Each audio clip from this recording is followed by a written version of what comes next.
మన ప్రభు అయిన యేసుక్రీస్తు నామములో మరొకసారి మీ అందరికీ ప్రత్యేకమైన వందనాలు తెలియజేస్తున్నాను.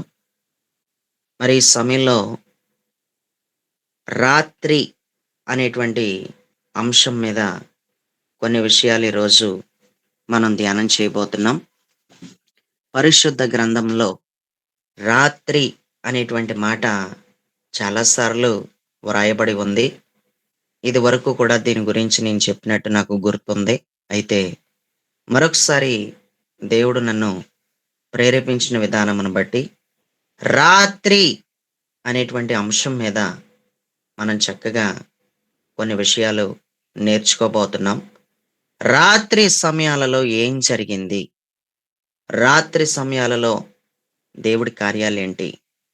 రాత్రి సమయాలలో దేవుడి సంచారం ఎంత ప్రాముఖ్యమైందిగా కనిపించింది అనేది మనకు అర్థమవుతూ ఉంటుంది. Praise the Lord. ఇంతకీ రాత్రి అనేది ఏంటి అంటే, రాత్రి అనేటువంటి మాట ప్రాముఖ్యంగా ఇది ఒక పేరు అని మనం బాగా గుర్తుపెట్టుకోవాలి. రాత్రి అంటే పేరు. దేనికి పేరు అంటే చీకటికి పేరు. ఎవరైనా బైబిల్ తెరిచి చూడండి. ఆదికాండం 1:5 ఒక్కరు మాత్రమే చదవండి ఎవరైనా.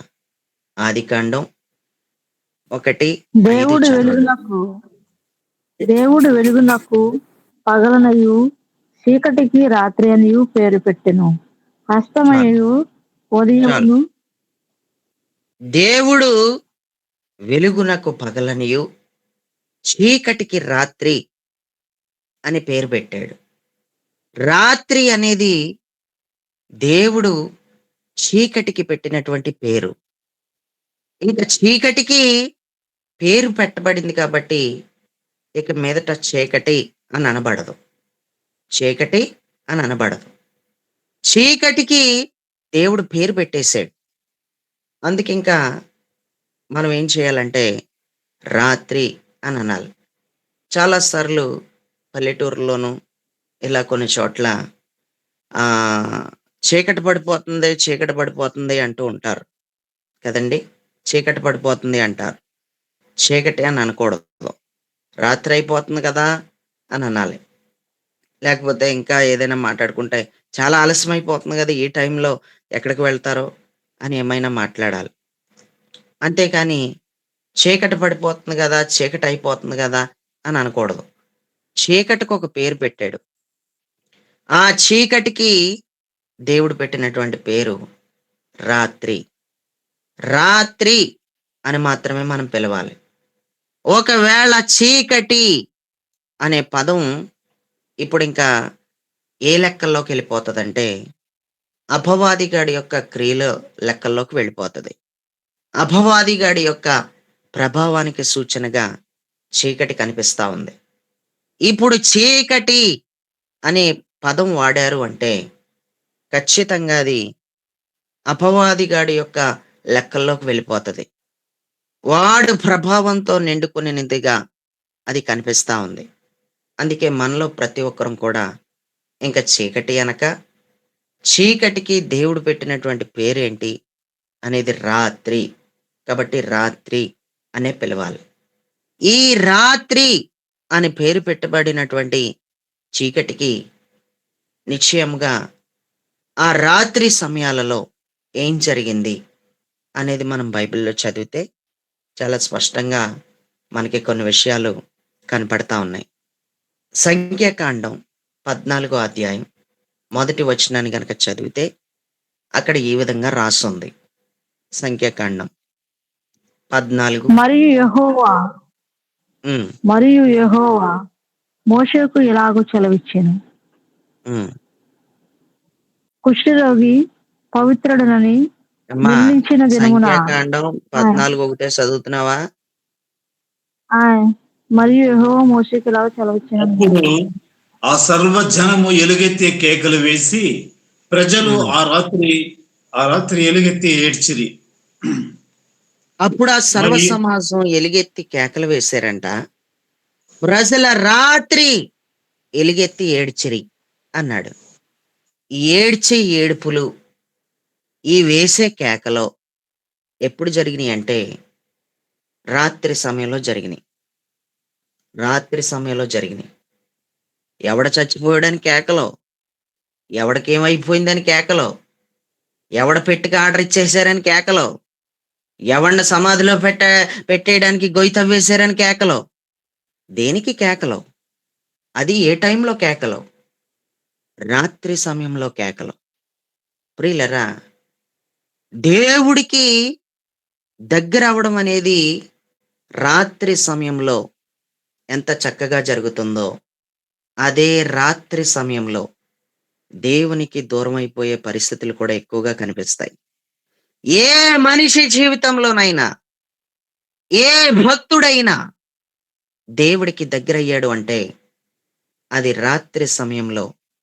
ఆ భక్తుడు దేవుని పాదాల దగ్గర గడిపి, దేవుని కాళ్ళు పట్టుకొని, దేవుడి దగ్గర గోజాడి, నాకు నీ అభిషేకం కావాలి, నాకు నీ పరిశుద్ధాత్మ కావాలి, నాకు నీ స్వభావం కావాలి, నేను నీ కోసమే జీవించాలి, నేను నీ కోసం ఒక ప్రత్యేకమైన జీవితాన్ని జీవించడం కొరకు నాకు కృప కావాలి అని ఏ భక్తుడైనా సరే దేవుణ్ణి ఎక్కువగా వేడుకునే సమయం ఏదైనా ఉందంటే అది రాత్రి సమయం. ఆ రాత్రి సమయంలో ఎవరైనా దేవుడికి దగ్గరైపోతారు. అదే విధంగా రాత్రి సమయాలలోనే దేవునికి దూరం అయిపోయే పరిస్థితులు కనిపిస్తాయి. నీ పరిస్థితి బాగోక, నీ బ్రతుకు బాగోక, మంచం మీద పడుకోవడానికి మంచం ఎక్కిన నీకు చచ్చిపోవాలనే ఆలోచనలు కానీ, దేవుడు ఎందుకో ఇలా చేస్తున్నాడో, దేవుడు ఎందుకో నా జీవితంలో ఆలస్యం చేస్తున్నాడో, అసలు నాతో ఉన్నాడా లేదా, ఆయన అసలు నాకు ఒక అద్భుతం చేస్తాడా లేదా, ఇంకా చేయడు, నాకు అనుమానం వచ్చేసింది. ఆయన నాకు ఇంకా మేలు చేయడు, మేలు చేస్తాడన్న ఆశను కూడా నేను కోల్పోయాను అని చాలా మంది విసిగెత్తిపోయిన ప్రాణాలు విసిగెత్తిపోయారు. ఆలస్యమైపోతున్న దేవుడు అద్భుతాల విషయంలో విసిగెత్తిపోయి దేవుడి మీద చిరాకు పడిపోయిన వారు, దేవుడి మీద కోపపడిపోయిన వారు, ప్రార్థనలలో దేవుడి మీదే విరుచుకుపడిపోయారు, దేవుడి మీద విరుచుకుపడిపోయారు. ఇది ఎప్పుడు అంటే రాత్రి సమయాల్లోనే జరుగుతుంది ఎక్కువ. రాత్రి సమయంలో దేవుడికి దూరం అయిపోయే పరిస్థితులు ఇక్కడ కనిపిస్తున్నాయి. ఎవడికి ఏం జరగలేదు అక్కడ, ఎవడికి ఏమీ జరగలేదు. కానీ ఆ దేశంలో అడుగు పెడితే మనం చచ్చిపోతాం, వాళ్ళ ఎదుట మనం నిలబడలేం. ఆ కనాన దేశానికి మనం వెళ్ళినా మన జీవితాలకి సుఖం ఉండదంట అనేటువంటి మాటలు ఎప్పుడైతే విన్నారో ప్రియులరా, అప్పుడు ఆ సర్వ సమాజం ఎలుగెత్తి కేకలేసేస్తున్నారు. వాళ్ళు ఏడిచేస్తున్నారు, ఏడుపు కొట్టు మొఖాలు. ఎవరి గడపల దగ్గర వాళ్ళు ఉండి ఏడుపులు మొదలైపోని, ఎక్కడికక్కడ గుంపులు గుంపులుగా నుంచొని మాట్లాడుకునే తత్వాలు ఎక్కువైపోని. కొందరేమో గుడారాల దగ్గర ఎడుతున్నారు, కొంతమంది గడపల దగ్గర ఎడుతున్నారు, మరి కొంతమంది అక్కడక్కడ గుంపులు గుంపులుగా నిలబడి 10 మంది ఓ చోట, 25 మంది ఓ చోట, ఇలా అంట అలా అంట, ఆ కనాన దేశానికి వెళ్తేనంట మనం బ్రతకలేమంట, అక్కడ మనం నివాసం చేయలేమంట. ఇదంతా చెప్పుకుంటూ చెప్పుకుంటూ ఆ రాత్రి అంతా కూడా గందరగోళం జరిగిపోతుంది. ఆ రాత్రి అంతా కూడా ప్రియులరా గలిబిలి రేగిపోతుంది. ఆ రాత్రి సమయంలో వాళ్ళేసే కేకలు కానీ, వాళ్ళు పెట్టే ఆ ఏడుపులు కానీ ప్రియులరా దేవుడి సన్నిధి వాళ్ళ నుంచి దూరం అయిపోతున్నట్టు మనకు కనిపిస్తా ఉంది. రాత్రి సమయాలలో దేవుడి సన్నిధి ఎంత దగ్గర అవుతుందో, అదే రాత్రి సమయాలలో దేవుడి సన్నిధి దూరం అయిపోతూ ఉంటుంది. ఎందుకంటే రకరకాల ఆలోచనలు వచ్చేస్తున్నాయి. నీ అప్పులను బట్టి రకరకాల ఆలోచనలు, నీ పిల్లల్ని ఎలా పెంచాలి, నీ కుటుంబ పోషణ ఏంటి, ఎందుకు ఇన్ని ప్రార్థనలు చేస్తున్నాం, ఎందుకు ఇన్ని అద్భుతాలు జరుగుతున్నాయి అందరికీ, కానీ నాకు జరగట్లేదు. ఎన్నెన్నో ప్రార్థనలు, ఈనాడు ప్రార్థనలు కాదు, ఏనాడు నుంచో జరుగుతున్నాయి ప్రార్థనలు. కుటుంబంగా కూడుకుని ఇంట్లో ప్రార్థనలు చేసుకుంటున్నాం.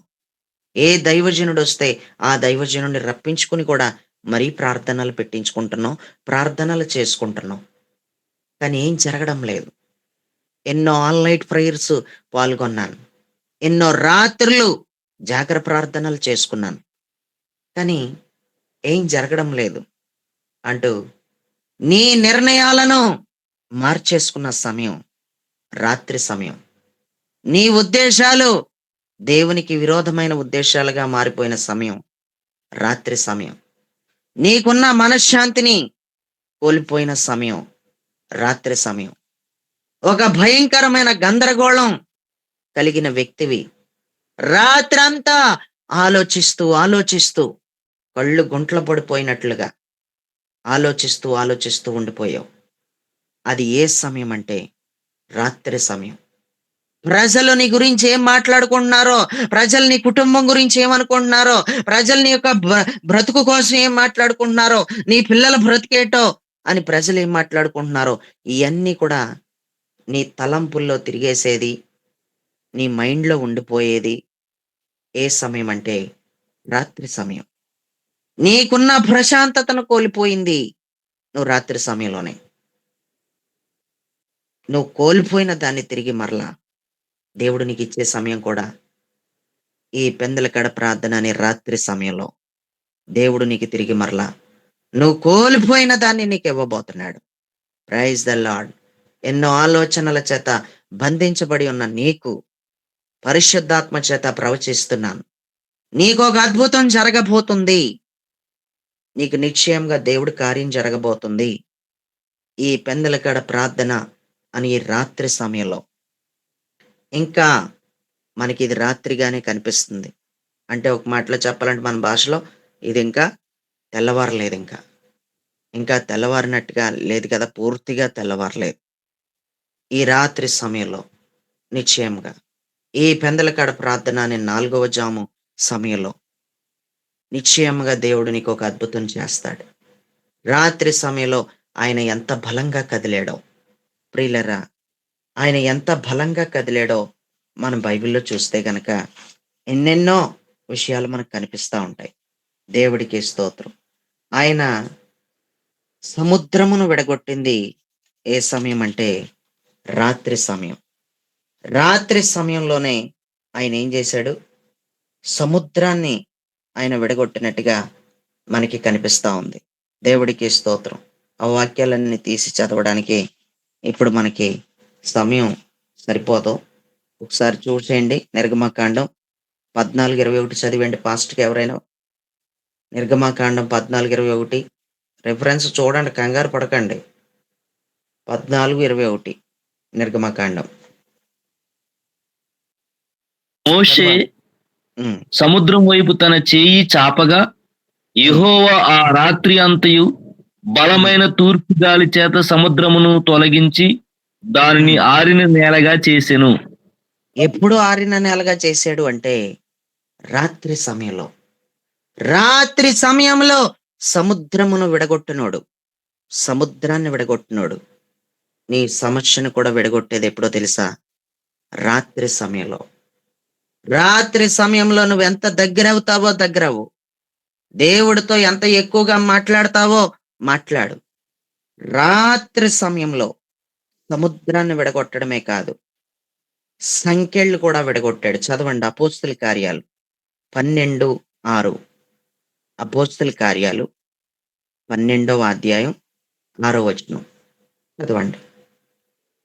హేరోదు అతనిని వెలుపలికి తీసుకొని రావలెనని ఉండగా ఆ రాత్రియే పేతురు 2 సంఖ్యలతో బంధింపబడి 2 సైనికుల మధ్య నిద్రించుచుండెను.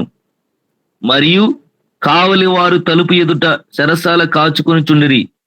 ఇదిగో ఆ రాత్రియే పేతురు 2 సంకెళ్లతో బంధింపబడి ఉన్నప్పుడు అతని సంకెళ్ళు ఊడిపోయింది రాత్రి సమయంలో.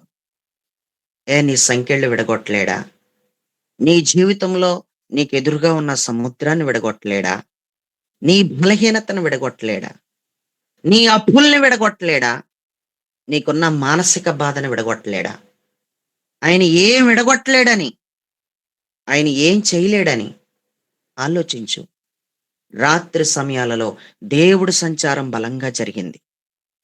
రాత్రి సమయాలలో దేవుడికి దూరమైపోతున్నావా? నీ ఏడుపులతోనూ, నీ యొక్క కేకలతోనూ నువ్వు దేవుడికి దూరమైపోతున్నావా? ఇజ్రాయేలీల్లాగా నువ్వు దేవుడికి దగ్గరవుతున్నావా అనేది బాగా చూసుకోవాలి. దేవుడికి స్తోత్రం. అంతేకాకుండా ప్రియులరా, ఈ రాత్రి సమయాలలో ఇంకా మనం చదువుకోగలిగితే గనక దేవుని చేత ధైర్యపరచబడే సమయం కూడా రాత్రి సమయం. చదవండి. అపోస్తుల కార్యాలు 27, 23.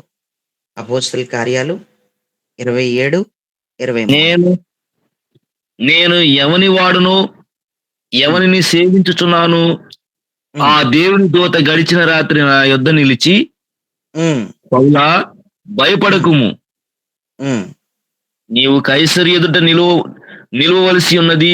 ఇదిగో నీతో కూడా ఓడలో ప్రయాణమైపోవచ్చున్న వారందరినీ దేవుడు నీకు అనుగ్రహించి ఉన్నాడని నాతో చెప్పెను.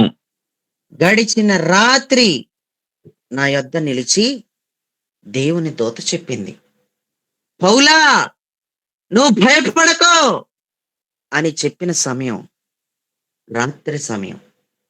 దేవుని చేత నువ్వు ధైర్యపరచబడే సమయం. కంగారు పడకు, తొందరపడకు. దేవుడు నిన్ను ధైర్యపరచబోతున్నాడు. తొందరపడకో, తొందరపాటు నిర్ణయాలు తీసుకోకు, విసుక్కోకు. నీ ఎదుటున్న సముద్రమును విడగొడుతున్నాడు. నీ జీవితంలో బంధించబడున్న దేని చేత బంధించబడ్డావో ఆ సంఖ్యలను ఆయన విడగొట్టేస్తున్నాడు. దేవుడికి స్తోత్రం. నిజంగానే దేవుడు నీ జీవితంలో అద్భుతం చేయబోతున్నాడు. అపోస్తుల కార్యాల గ్రంథం 23:10 చదివితే అక్కడ ఇలా రాస్తుంది. నేనే చదివేస్తాను, టైం లేదు. అపోస్తుల కార్యాలు చూడండి, బైబిల్ తెచ్చి చూసుకోండి. 23:10లో ఆ రాత్రి ప్రభువు అతని యొద్ద నిల్చుండి ధైర్యంగా ఉండమో అని చెప్పాడు. ప్రియులరా, రాత్రి సమయాల్లో దేవుడు నీ యొద్ద నిల్చుండి నిన్ను ధైర్యపరిచే సమయం అది. నీ పక్కనే ఉంటాడు ఆయన. నువ్వు ఆయన నీ దగ్గర ఉండేలా చేసుకుంటున్నావా? నీ యొద్ద నుండి దేవుడి ప్రభావం నువ్వు పోగొట్టుకుంటున్నావా? దేవుడి సంచారాన్ని కాదనుకుంటున్నావా? దేవుడి సంచారం కావాలనుకుంటున్నావా? రాత్రి సమయాలలో నువ్వు ఎందుకు డిస్టర్బ్ అవుతున్నావు? ఎందుకు గందరగోళం? ఎందుకు గలిబిలి? ఎందుకు రకరకాల ఆలోచనలతో సతమతం అయిపోతున్నావు? దేవుడు ఏం చేయలేడు అనుకుంటున్నావు. కానీ రోజు దేవుడు నీ ప్రక్కనే నిలుచున్నాడు. దేవుడు నీకు ఒక అద్భుతం తప్పకుండా చేయబోతున్నాడు. దేవుడికి స్తోత్రం. అంతేకాకుండా ప్రియులరా, ఈ రాత్రి సమయాలలో ఇంకా ఏం జరిగింది అని అంటే, రాత్రి సమయాలలో ఇంకా మనం చూడగలిగితే అపోస్తుల కార్యాల గ్రంథం, ఈ వాక్యాన్ని చదవండి ఎవరైనా. అపోస్తుల కార్యాలు 20వ అధ్యాయం 9వ వచనాన్ని ఒకసారి చదవండి. అపోస్తుల కార్యాలు 20వ అధ్యాయం 9వ వచనం చదవండి. అప్పుడు ఐతుకు అను ఒక యవనస్తుడు కిటికీలో కూర్చుండి గాఢ నిద్రపోయి, పౌలు చాలాసేపు ప్రసంగించుచుండగా నిద్ర భారము వలన జోగి 3 అంతస్తుల నుండి కింద పడి చనిపోయిన వాడై ఎత్తబడెను. ఎప్పుడు కింద పడిపోయాడంటే, ఆ రాత్రి పౌలు చాలాసేపు ప్రసంగించుచూ ఉంటుండగా ఐతుకు కింద పడిపోయాడు అని మనకు అర్థమవుతుంది. 3వ అంతస్తు నుండి అతను కిటికీలో కూర్చున్నాడు. 3వ అంతస్తు నుండి అతను కింద పడిపోయి చచ్చిపోయాడు. రాత్రి సమయాలలో చచ్చిపోయే పరిస్థితి ఎంత విపరీతంగా ఉంటుందో, అదే సమయంలో నువ్వు బ్రతికే సూచనలు కూడా రాత్రి సమయంలోనే బ్రతుకుతావు. చాలా మంది తమ ఆత్మీయ జీవితంలో చచ్చిపోయేది ఎక్కువ ఎప్పుడంటే రాత్రి సమయంలోనే పడిపోయి చచ్చిపోతుంటారు. రాత్రి సమయంలోనే పడిపోతుంటారు ఎక్కువగా. స్త్రీలైనా పురుషులైనా పడిపోయేది ఎప్పుడంటే రాత్రి సమయాల్లో పడిపోతుంటారు. ఈ రాత్రి సమయాలలో పడిపోతున్నటువంటి వారు, ఆత్మీయంగా చచ్చిపోయిన వారు, ప్రియులరా, తిరిగి మరలా అదే రాత్రి ఐతుకు బ్రతికినట్టుగా మనకి కనిపిస్తుంది. దేవుడికి స్తోత్రం. దేవుడు ఎంత అద్భుతం చేశాడో చూడండి. ఆ రాత్రి ఎంత అద్భుతం చేశాడో, ఎంత గొప్ప కార్యం చేశాడో. అపోస్తుల కార్యాలు 16:25 చదవండి ఎవరైనా. అపోస్తుల కార్యాలు 16:25. అయితే మధ్యరాత్రి వేళ పౌలును శీలాయు దేవునిని ప్రార్థించుచు కీర్తనలు పాడుతూ నుండిరి. ఖైదీలు వినుచుండిరి. అప్పుడు అకస్మాత్తుగా మహాభూకంపము కలిగెను. చెరసాల పునాదులు అదెరెను. వెంటనే తలుపులన్నీ తెరుచుకునెను. అందరి బంధకములు ఊడెను. బంధకములు ఓడిపోయే సమయం రాత్రి సమయం. తలుపులు తెరవబడే సమయం రాత్రి సమయం. భూమి అదిరిపోయే సమయం రాత్రి సమయంగా కనిపిస్తుంది. అక్కడ ఎలాంటి భూకంపం కలిగిందంటే రక్షణ భూకంపం కలిగింది. చెరసాల నాయకుడు రక్షణలోకి వచ్చేసాడు. అలాంటి భూకంపం కలిగింది. ప్రియులరా, అదే సమయం అనుకుంటున్నారు? అది రాత్రి సమయం. నువ్వు రాత్రి సమయంలో ప్రార్థనలు చేసినా, నువ్వు రాత్రి సమయంలో నువ్వు నిశ్చయముగా ఆయనను స్తుతిస్తూ కీర్తనలు పాడినా అక్కడ ఏదో జరగబోతుంది. రాత్రి సమయాలలో ఎవరైతే దేవుణ్ణి కీర్తిస్తారో, ఎవరైతే దేవుణ్ణి సేవిస్తారో, ఎవరైతే దేవుణ్ణి స్తుతిస్తారో, రాత్రి సమయములలో ఎవరైతే దేవుడికి ఎక్కువగా ప్రార్థనలు చేస్తారో, దేవుడు వాళ్ళ జీవితంలో చాలా బలంగా కదులుతాడు. నిశ్చయముగా ఆయన సంచారం బలంగా జరుగుతుంది. మన ప్రభు అయిన యేసుక్రీస్తు ద్వారా అనేకమైన అద్భుతాలు జరగటానికి గల కారణం, సీక్రెట్ ఏంటి అసలు? ఆ రహస్యం ఏంటి? అద్భుతాలు యేసు ద్వారా అంత బలంగా జరిగిపోవడానికి కారణం ఏంటి అంటే, నేను ఒకటే చెప్తాను. అది ఏదైనా సీక్రెట్ ఉందంటే అదేం కాదు. రాత్రి సమయంలో తండ్రి అయిన దేవుడితో ఆయన సహవాసం చేశాడు. చదవండి లూకాసు వార్త 6:12 చదవండి ఎవరైనా. లూకాసు వార్త 6:12 ఎవరైనా చదవండి. ఆ లూకాసు వార్త. దినముల యందు ఆయన ప్రార్థన చేయుటకు సభకు వెళ్ళి చేయటకు ఒక్కరు చదవండి. చదవండి సిస్టర్, చదవండి. ఆ దినముల యందు ఆయన ప్రార్థన చేయుటకు కొండకు వెళ్లి దేవుని ప్రార్థించుట యందు రాత్రి గడిపెను. రాత్రి అంతా కూడా గడిపాడు ఆయన. ఆయన ప్రార్థన చేయటకు కొండకెళ్ళాడు. దేవుణ్ణి ప్రార్థించుట యందు రాత్రంతా కూడా ఆయన గడిపినట్టుగా మనకు కనిపిస్తుంది. సంకెళ్ళు విడిపోని, డోర్స్ ఓపెన్ అయినాయి. ప్రియులరా, బంధకాలు ఊడిపోని, నిశ్చయముగా భూకంపం వచ్చింది. భూకంపం కలిగింది. అకస్మాత్తుగా జరిగిపోయింది ఈ కార్యం. దేని వల్ల జరిగింది అంటే, ప్రార్థనలు జరుగుతున్నాయి, కీర్తనలు పాడుతున్నారు. ఎందుకు అంత గొప్ప కార్యం అక్కడ జరిగిపోయింది? ఒక చెరసాల నాయకుడు రక్షణలోకి వచ్చేటంత గొప్ప కార్యం జరగడానికి కారణం, మధ్యరాత్రి నువ్వు నేను చక్కగా పడుకుంటాం. మరి భక్తులు పడుకోరు. నిజమైన భక్తులు ఎప్పుడూ కూడా పడుకోరండి. ఎక్కువ వాళ్ళకి నిద్ర తక్కువ. భక్తి ఎక్కువ, నిద్ర తక్కువ వాళ్ళకి. దేవుడికి స్తోత్రం. నిజంగానే మన జీవితంలో దేవుడు దగ్గర అయిపోయే సమయం, నేను సీక్రెట్ చెప్పేస్తున్నాను. ఎందుకంటే నేను దేవుడికే దగ్గరయ్యా. నేను దేవుడికి దగ్గరైన సమయం రాత్రి సమయమే. నన్ను పరిశుద్ధాత్ముడు అభిషేకించింది రాత్రి సమయం.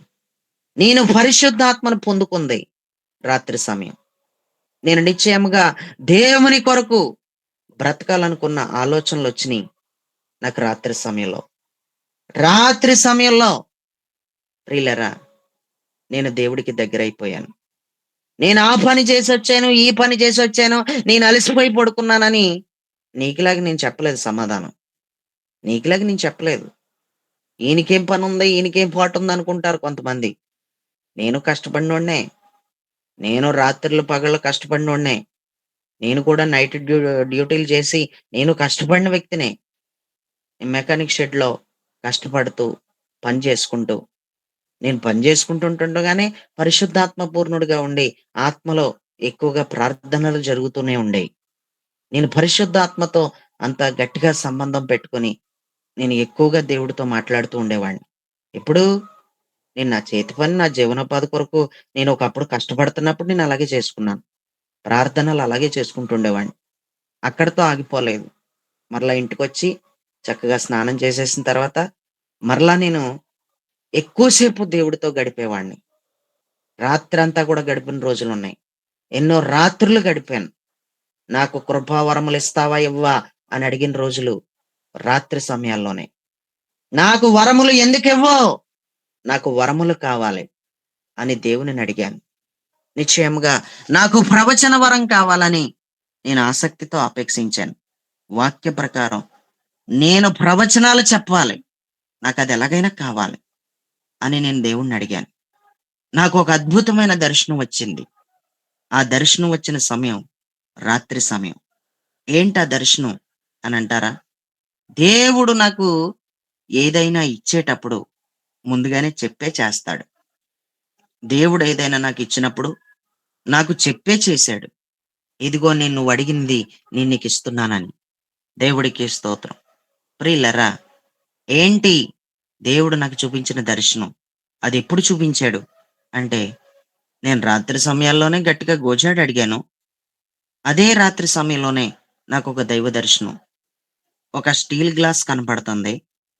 ఆ స్టీల్ గ్లాస్ నిండా వాటర్ ఉంది. ఆ గ్లాసు యొక్క వాటం నీళ్లు ఆ గ్లాసులో నుంచి ఆ గ్లాస్ ఇలా ఉరుగుతా ఉంది. ఆ దర్శనంలో ఆ వాటర్ కింద పడతా ఉంది. ఆ వాటర్‌లో నుంచి ఒక రేగిపండు బయటకొస్తుంది. ఒక రేగిపండు బయటకొస్తున్నట్టు నాకు దైవ దర్శనం. నా కళ్ళు తెరవబడినియి. నాకు అర్థమైపోతుంది ఇదేదో వరం ఇదని. ఏదో వరం ఇచ్చేత్తన్నాడు ఇదని అర్థమైంది. ఆ స్టీల్ గ్లాసు వాస్తవానికి నాకే సూచనగా ఉంది. అందులో వాటర్ పరిశుద్ధాత్మకి సూచనగా ఉంది. ఆ రేగిపండు ఒక వరమునకు సూచనగా ఉంది. పరిశుద్ధాత్మ కదిలింపులోనే వరములు ఆపరేట్ అవుతాయి. పరిశుద్ధాత్ముడు ఎప్పుడైతే కదులుతూ ఉంటాడో, పరిశుద్ధాత్ముని యొక్క సంచారం ఎప్పుడైతే జరుగుతూ ఉంటుందో, అప్పుడు వరములు పనిచేస్తాయి. దేవుడికి స్తోత్రం. వరాలు మూలపడిపోయినాయి. నా వరాలు మూలపడిపోయినాయి అని గోలెత్తుకుపోకు. మూలపడిపోయిన వరాలు బయటకొచ్చే సమయం రాత్రి సమయం. నీ వరాలు మూలపడిపోతే దేవుడు నీకు అద్భుతమైన వరాలే ఇచ్చాడు. వాక్యం చదవడం ఒక వరమే. పాటలు రాయటం ఒక వరమే. పాటలు పాడటం ఒక వరమే. ప్రియులరా, కొన్ని ప్రాముఖ్యమైన వరాలున్నాయి. పరిచర్య చేయటం ఒక ప్రాముఖ్యమైన వరమే. నిశ్చయముగా ఆయన సంఘానికి 21 వరమును ఇచ్చాడు అంటూ ఇదివరకే నేను మీతో చెప్పాను. అందులో ప్రాముఖ్యంగా నేను ఒకప్పుడు అడిగాను, నాకు వరము కావాలి అని. దేవుడు నాకు వరములే ఇచ్చాడు. దేవుడికి స్తోత్రం. నేను వరము కావాలని అడిగాను. వరమును పొందాను. వరములు పొందాను. వరము పరిశుద్ధాత్ముడు. వరములు పరిశుద్ధాత్మలో ఉన్న వరములు. అంటే కృపావరములు కూడా నేను పొందిన సమయం ఏదైనా ఉందంటే అది రాత్రి సమయం. నీకింకా రాత్రి సమయంలో ప్రార్థనలు చేసే అలవాటు నీకు లేదు. కనీసం ఇంకా తెల్లవారకుండానే పెందల కాడనే 4వ జామునే లేచే అలవాటు కూడా లేదు. ఎందుకంటే నీకు అద్భుతం జరగాలంటే నీకు రహస్యం ఏదైనా నీకు తెలుసుంటే నువ్వు ఇలా చెయ్యు. నిజంగా దీని వెనకాలన్న రహస్యం ఏంటి? అద్భుతాల వెనకాలన్న రహస్యం ఏంటి? దేవుని యొక్క మహిమను అనుభవిస్తూ పరిశుద్ధాత్మతో నిండుకోవాలంటే అసలు రహస్యం ఏంటి? వరములు పని చేయాలంటే రహస్యం ఏంటి? నీకేమైనా అర్థమైందా? అది రాత్రి సమయం. ప్రియులరా, భక్తులకి ఎప్పుడు కూడా నిద్ర తక్కువ, ప్రార్థన ఎక్కువ ఉంటుంది. ఇది వాస్తవం. వాళ్ళలో నిద్రపోర ఎక్కువ. వాళ్ళు ఒక గంట పడుకుంటే చాలు. సంతృప్తిగా పడుకొని, కొన్ని గంటలు నిద్రపోయిన వ్యక్తిలాగా వాళ్ళు లేచి చాలా చక్కగా మాట్లాడతారు. అది భక్తుల యొక్క తీరు అది. అది భక్తులకి దేవుడిచ్చినటువంటి వరమని చెప్పుకోవాలి. దేవుడికి స్తోత్రం. ఈరోజు నువ్వింకా భక్తుడివి అవ్వలేదు. నువ్వింకా నేటికి దైవ భక్తురాలివి అవ్వలేదు. ఇంకా నువ్వు ఈరోజు నేటికి కూడా దైవ భక్తుడివి అవ్వలేదు. ఎన్ని సార్లు చెప్పినా ఇంకా అలాగే ఉన్నావు. ఇంకా ఎన్ని సార్లయినా సరే ఫోను చేయించుకుంటానే ఉన్నావు. అసలు నువ్వు భక్తురాలివి కాదు. ఇంకా నీకు అలవాటు అవ్వలేదు. ఇంకా మంచం ఎక్కి పడుకుంటున్నావంటే నువ్వు అసలు నిన్నేమనుకోవాలసల? అసలు నీకు సీక్రెట్ ఏటో తెలుసా?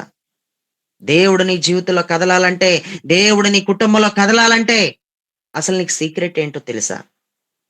నిశ్చయముగా రాత్రి సమయం, రాత్రి అనేది చాలా ప్రాముఖ్యమైంది. నువ్వు పడిపోయే సమయమైనా అదే, నువ్వు నిలబడే సమయమైనా అదే. దేవుడు నీ నుంచి దూరమైపోయిన సమయమైనా అదే, దేవుడు నీకు దగ్గరయ్యే సమయమైనా అదే. ఆ రాత్రి సమయం అనే ఆ సమయంలో దేవుణ్ణి దూరం చేసుకుంటావా? దేవుణ్ణి దగ్గర చేసుకుంటావా? అనేది అది నీ నిర్ణయమే. దేవుడు నీకే వదిలేస్తున్నాడు. ఈరోజు దేవుడు నన్ను ఎంతో బలంగా అభిషేకించడం నాకు తెలుసు. 3 సార్లు నా తలపైకి దేవుడి చెయ్యి దిగొచ్చింది. 40 దినాలు దేవుడు నాతో ఏమీ తినకుండా నువ్వు ఉపవాసాలతో నన్ను సేవించాలంటే నేను ఎన్నో రాత్రులు దేవుడితో గడిపాను. నిజంగా నా అనుభవంతో చెప్తున్నాను. నేను రాత్రి సమయంలో దేవుడికి చాలా దగ్గరైపోయాను. నేటికి నేను వాడబడుతున్నానంటే నాకు దేవుడిచ్చిన ప్రత్యక్షతలు ఇవన్నీ కూడా నిశ్చయముగా దేవుడి దగ్గర నుంచి వచ్చిన వాక్కులు. ఈ వాక్కులు ఎప్పుడు పొందుకున్నానంటే ఇదంతా ఎలా వచ్చేసిందంటే నేను సీక్రెట్ చెప్తున్నాను. నేను నిద్ర తక్కువ. నేను దేవుడితో ఎక్కువ గడపడం నేను అలవాటు చేసుకునేవాడిని. నేను అలాగే అలవాటు చేసుకున్నాను. నువ్వు ఈరోజు ఇంకా నిద్రమత్తురాలివై ఉంటున్నావు. నేను కష్టపడ్డాను. నేను కష్టపడిపోయి అలసిపోతున్నానంటావు. నేను కష్టపడినోడిని కాదా? నేను పని చేసుకున్నవాడిని కాదా? రెక్కాడితేనే గాని డొక్కాడని పరిస్థితి. నీతిమంతుడు విశ్వాసం మూలంగా జీవిస్తాడన్న పాయింట్ ఈరోజు అపోస్తలుల బోధలో నుంచి కువైట్ ప్రార్థనా ప్రోగ్రాంలో చెప్పినప్పుడు నా సాక్ష్యాన్ని కూడా అక్కడక్కడ కొంచెం కొంచెం మధ్యలోకి ఈరోజు తీసుకొస్తాను. తీసుకొచ్చినప్పుడు నీకంతా అర్థమవుతుంది. నేను విశ్వాసం మీద ఉన్నాను నేను. విశ్వాసం మీదే ఆధారపడుతున్నాను. నా పరిస్థితి కూడా అంతంత మాత్రమే. నేనేం కోటేశ్వరుడిని కాదు. నేనేం పలుకుబడున్నవాడిని కాదు. నేనేదో పదవున్నవాడిని కాదు. నాకు ఆస్తి లేదు. నాకు అంతస్తులు లేవు. నాకు పొలం లేదు. నా ఇల్లే ఎండిపోయిన ఒడియంలాగా ఉంటది. ఇంకొక మాటలో చెప్తున్నాను. ఎండిపోయిన పిండొడియం ఉంటది చూసావా? ఇంకా అలాగుంటది. ఎండిపోయిన గుమ్మడొడియం ఉంటది చూసావా? అలా ఉంటది. నేనేదో ఉన్నవాడిని అనుకుంటారు. లేదు. మరి నాకు గూడా ఏ రోజు కష్టపడినోడినే. నేను కష్టపడి నేను అలసిపోయానని మంచం ఎక్కి పడుకోలేదు నేను. దేవుడు నన్ను తన సేవలో వాడుకోవడానికి కారణం, ఈరోజు ఎన్నో కుటుంబాలు కట్టబడడానికి కారణం, ఆత్మీయంగా అనేక మంది స్థిరపడటానికి కారణం ఏంటో తెలుసా? సీక్రెట్ ఇదే. దేవుడితో నేను రాత్రి సమయంలో ఎక్కువ గడిపాను. రాత్రి సమయంలో నేను ఎక్కువ గడిపాను. నా మాట వింటుంటేనే మీకు అర్థమై ఉండాలి. నా వాయిస్ వింటుంటేనే మీకు అర్థమై ఉండాలి. నిద్రమోహంలాగా నేనేం మాట్లాడడం లేదు. నేను డే టైమ్‌లో ఎలా మాట్లాడుతున్నానో నేను అలాగే మాట్లాడుతున్నట్టు నాకుంది. నేను అలాగే మాట్లాడుతున్నాను. నీకులాగా నేనేమి నిద్రమోహంలాగా లేను నేను. నిద్రమోహం వేసుకొని నేనేం పాట పాడతలేదు. నిద్రమోహం వేసుకొని నేను వాక్యం ఏం చెప్పట్లేదు. నేను మనిషినే. ఎప్పుడో ఒక్కొక్కసారి నీరసంగా ఉంటే, బలహీనంగా ఉంటే, ఎప్పుడైనా మాట స్లోగా ఉండొచ్చు. లేకపోతే కొంచెం లేవలేని పరిస్థితి ఏదైనా ఒత్తిడి ఎక్కువైనప్పుడు మాత్రమే కొంచెం నిద్రమత్తులో ఉన్న మాటగా అప్పుడప్పుడు వినబడొచ్చు కానీ, అస్తమానం నాది అదే టైప్‌లో కాదు. నీది అదే టైప్‌లో ఉంటది వాయిస్ ఎప్పుడు కూడా.